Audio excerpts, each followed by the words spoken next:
લક્ષ્ય ન્યૂઝ, એક નજર, એક લક્ષ્ય. ડભોઈ ખાતે આઈ શ્રી ખોડિયારનો જન્મદિન હોય ડભોઈ પૌરાણિક હીરા ભાગોળ નજીક આવેલ રાણા સમાજ દ્વારા ભવ્ય ઉજવણીનું આયોજન કરવામાં આવ્યું. આ પ્રસંગે વિવિધ ધાર્મિક કાર્યક્રમો યોજાયા હતા. ડભોઈ દર્ભાવતીના ધારાસભ્ય શૈલેષભાઈ મહેતા સહિત હરિધામ શોખડાના સંતો વહેલી સવારે આરતી પ્રસંગે ઉપસ્થિત રહી માતાજીની આરતી કરી હતી. તો ભવ્ય શોભાયાત્રા માં આઈ શ્રી ખોડિયારની વેશભૂષા ધારણ કરેલ સમાજની દીકરો તેમજ ડીજે બેન્ડના તાલે ગરબાની અને નૃત્ય સાથે ભવ્ય શોભાયાત્રા ડભોઈ નગરમાં નીકળી હતી. ડભોઈ નગરના હીરા ભાગોળ રાણાવાસ વિસ્તારમાં આઈ શ્રી ખોડિયારનું પૌરાણિક મંદિર આવેલ છે. આ મંદિર ખાતે આજે માતાજીના જન્મદિન અને પાટોત્સવ નિમિત્તે 3 દિવસીય ધાર્મિક કાર્યક્રમ સાથે માતાજીના જન્મદિનની ઉજવણી કરવામાં આવી.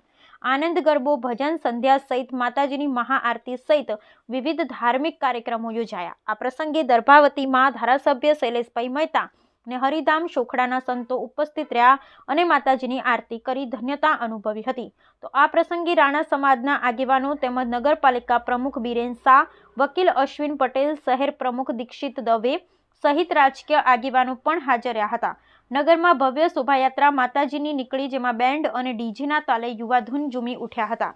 સાથે આરતી, પૂજન, દર્શન અને મહાપ્રસાદીનો લાભ લઈ માઈ ભક્તોએ ધન્યતા અનુભવી હતી. બોલો ખોડિયાર માત કી જય. આજે તારીખ 5/2/2025 માનો જન્મદિવસ છે. આ જન્મદિવસની ભવ્ય ઉજવણી અમે 1974-75 સાલથી કરતા આવ્યા છે. તે સમય એવો હતો કે મારો રાણા સમાજ બહુ ગરીબ પરિસ્થિતિમાં હતો. આજે આ જ માની કૃપાથી આજે મારો રાણા સમાજ શું નથી કરી શકતો, એક પ્રશ્ન છે. આજે ધારે એવા પ્રસંગો મારા રાણા સમાજ દ્વારા થઈ રહ્યા છે. અખિલ ભારત રાણા સમાજના તરફથી પણ આજે ગામે ગામ, જિલ્લે જિલ્લે આજે મા ખોડિયારનું ડભોઈનું જે પ્રાચીન મંદિર હતું એ દરેકના દિલ દિમાગમાં વસેલું છે. નજીકમાં જ હીરા ભાગોળનો ઐતિહાસિક કિલ્લો છે, જે 700-800 વર્ષથી આ કિલ્લો છે. એટલા જ વર્ષો અમારા માના સ્થાનકને મા ખોડિયાર એટલા વર્ષોથી અહીં સ્થાનકમાં બેઠેલી છે. પ્રાચીન સમયમાં બહુ ઓછા પ્રમાણમાં લોકો આવતા હતા, પણ આજે માની એટલી ભવ્યતા છે કે આજે દૂર દૂરથી માના દર્શન કરવા લોકો આવી રહ્યા છે. જય મા ખોડિયાર. આજે મા ખોડિયારનો પ્રાગટ્ય દિવસ અને આપ જોઈ શકો છો દર્ભાવતી નગરીમાં ખોડિયાર માતાના મંદિરે આજે સ્વામિનારાયણ શોખડાના સંતોની પણ પધરામણી થઈ છે.